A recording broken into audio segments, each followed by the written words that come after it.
What's up, everybody? It's Brandon. I'm back with another Top 5 Thursday. This one is for Rachel Burke. And the main reason I'm doing it, I feared doing this because there's so many movies to choose from, is I think she's posted this one or two other times. And the topic is top 5 movies with SNL characters in them. Now, the way she worded off a couple of hers kind of sounded more like top 5 movies that were like SNL skits that turned into movies. But due to the fact she didn't word it that way, I'm kind of just going to do top 5 movies with SNL characters in them. So I'm going to do that. But what I'm also going to do, in case she meant it the other way, I'm going to leave off ones that started off as SNL skits. So those are eliminated. So that way I can save them for another time if need be, if she would like me to do a top 5 on that more specifically. And also, I try to do a thing where I didn't, duplicate like the same, because there's so many favorites. I didn't want to do like one Will Ferrell movie, another Will Ferrell movie. Next thing you know, I got 3 of the same guy in my top 5. I kind of tried to like give everybody their shine that ended up on this list. And yeah, I mean, I think that's pretty much it. That's pretty much the rules for this. Yeah, it was tough. Honorable mention, I'll do that. Bridesmaids. Bridesmaids is an honorable mention at number 6. Absolutely love Bridesmaids. Without further ado, damn, this might as well be another honorable mention. Christmas Vacation. I mean, these 5 movies I absolutely adore. Christmas Vacation and my number 5 are both Chevy Chase flicks. I didn't want to, include them on the same list, but I ended up going with the other one, even if I like it maybe a little less, just because more people should appreciate it. And that's Nothing But Trouble. Nothing But Trouble is nothing but great.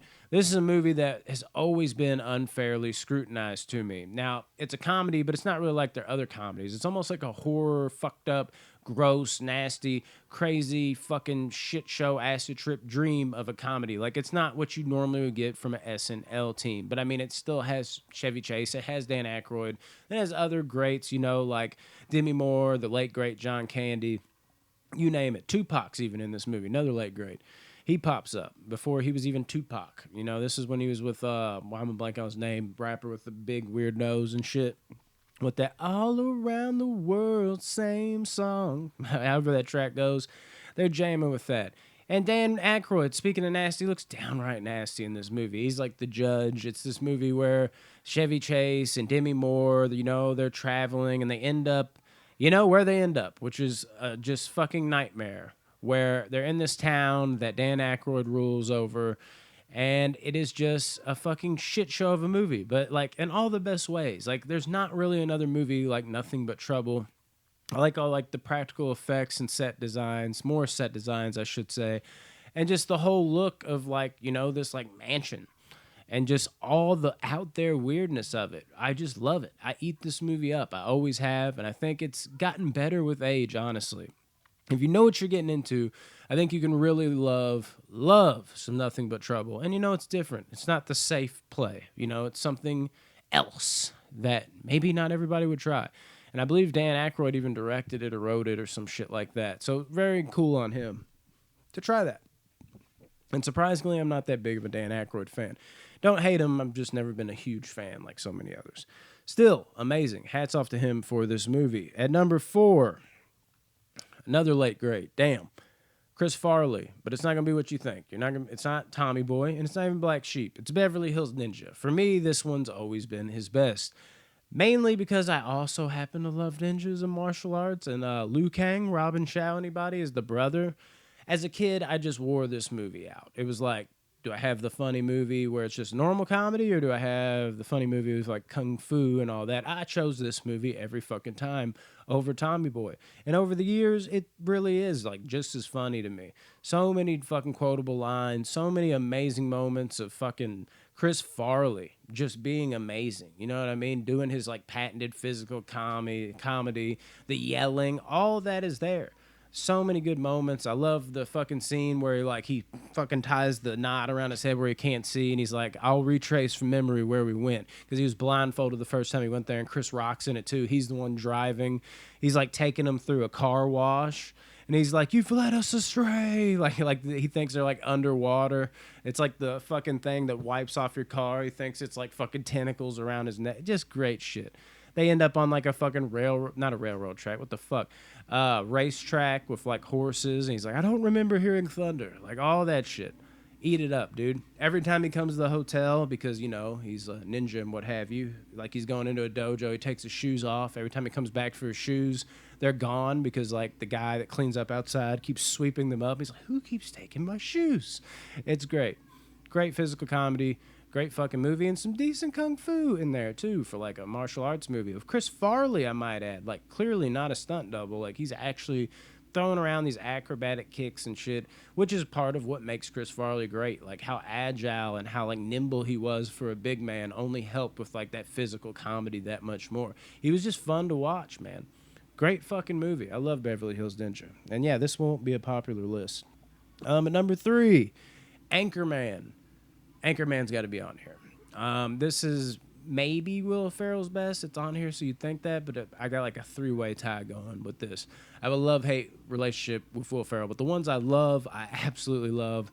Anchorman 2, that ends up more on the hate side. Anchorman 1, they just fucking murder this movie from top to bottom. Oh my God. I mean, I could quote Anchorman all fucking day. Of course, the cameo with Jack Black. It's like, you just killed the only thing I love. What do you love? You know, kicks Baxter, kicks him over the fucking ledge. That just happened. Yeah, like all that. So good. Fucking, I'm in a box full of emotion, glass case full of whatever the hell. Like that crying. It's just such a ridiculous story that's so fit for everybody around it.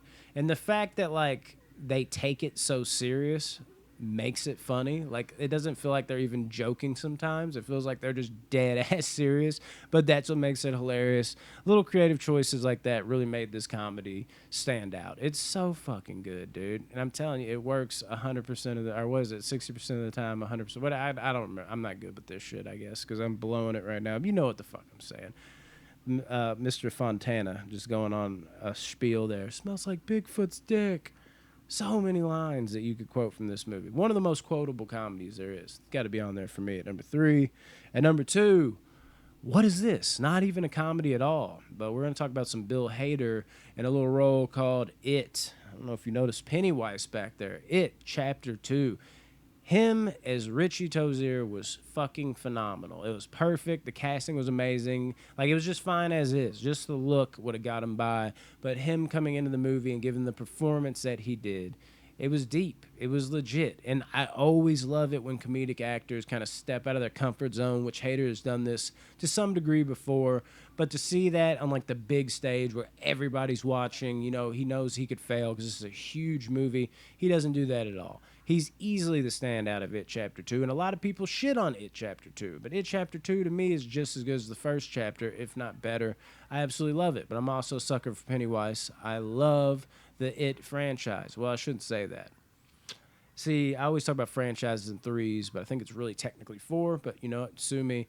But the first one has not aged well to me at all. I wish it had. The second part always sucked of the original miniseries, but the first part was at least good, and now that, not so much anymore. People that say that's still better than It Chapter 1 and 2, like, really, bro? Really? I'm sorry. I can't deal with that. Like, I grew up on it too.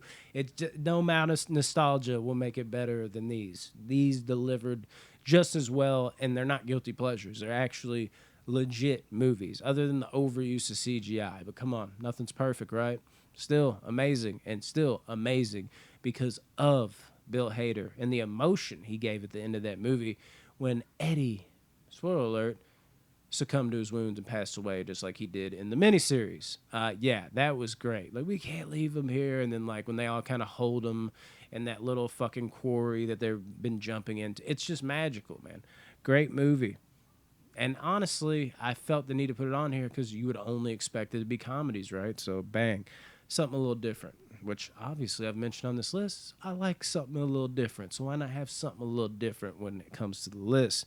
And then at number 1, gold jacket, green jacket, who gives a shit what this number is? No, it's Happy Gilmore. You could have guessed it, dude. So many quotable lines. Adam Sandler at his absolute best to me. And it's weird that it works as well as it does. Like, if you're just like, this one's Adam Sandler golfing. Like, why does this one stand out more? Because I feel like you can say that, about any Adam Sandler. Like, this is the one where he takes care of a kid. This is the one where he does this with his friends. It's pretty, point blank. What makes the one where this is Adam Sandler golfing, like, stand out more than the other ones? I don't know. Probably because he was so young and he was still like in that prime and all the jokes were fresh and everything was amazing back then. That type of comedy worked better back then too, especially not just for the time, but also I was younger. So stupid jokes, just they got by a little easier, I guess. But I mean, I just honestly, when I look at it from head to toe, I think this is the pinnacle of Adam Sandler. Him as Happy Gilmore. That's what I will always remember him for first and foremost. I mean, he doesn't have other memorable roles, but when I'm thinking about his comedies at least, gotta be, dude. Fucking absolutely love this shit. And I even thought about putting one of his dramas on here, but I was like, damn it, I can't just have dramas and all this shit on here. So we'll stick with comedy at number one, and also because it's one of my favorite comedies of all time. I love when he has his caddy and he's just like, just I'll take care of that. He's like, just don't let me do anything stupid out here, okay? And he's just like standing in front of the guy that's about to tee off. And he's like, Mr. Gilmore, so-and-so's about to tee off. And he's like, okay, go ahead. He's just waiting for him to get out of the way. And he's like, move out of the way. And he goes over, he's like, where are you on that one, dipshit? Fucking great. And then the caddy he does get, fucking perfect. Same dude from Grandma's Boy and all his movies. Dude's putting down a quarter to mark where the spot is. Since he's homeless, he's going there and pick it up. Memorable as fuck, dude. The Bob Barker fight. Oh, my God. Yeah, jackass. Oh, dude. I've talked about Happy Gilmore before on this show. I could go on and on and on and on. I know you've heard me say that a million times, but I don't want to take up too much of your time. We have more in-depth reviews. I try to keep Top 5 Thursday, 8 to 15 minutes, sometimes 20 if I'm going real in-depth or if I extend it to 10. This is about at your money range. So hope you enjoyed the list, Rachel. And like I said, I left off those ones. And the couple you named made me think that might have been what you meant, but it's also not exactly what you wrote. But this way, hey, you get this list, which might be interesting to you. I don't know if this isn't even what you meant anyways. And then, you know what, later on, if you're like, now do movies that they starred in. Unless I did this already. As I'm talking about it, like, did I do that? I don't know. All these top five, sometimes I forget the suggestions that I've done, or if like I just did them in my head and I never did them. But I don't think I have. So if you want to do like, straight up skits, like Night at the Roxbury, Superstar, like you were talking about, we can still do that in the future. You know what I mean? Toss that out there. I would like doing that one as well. But I left those off, even though I had a few that were real close for me on this top five. Could have went in either way, really. I left those off for that simple reason. That way it can be fresh on another top five that's similar to this. So let me know if you want me to run that back. Just, look for them Top 5 Thursday suggestion posts, and everybody look for them. As always, love y'all. Appreciate it, man. And woman, I should say. Jesus. See, Rachel, I fuck up all the time, don't I? Oh, well. I appreciate y'all tuning in. Love y'all as always. Peace.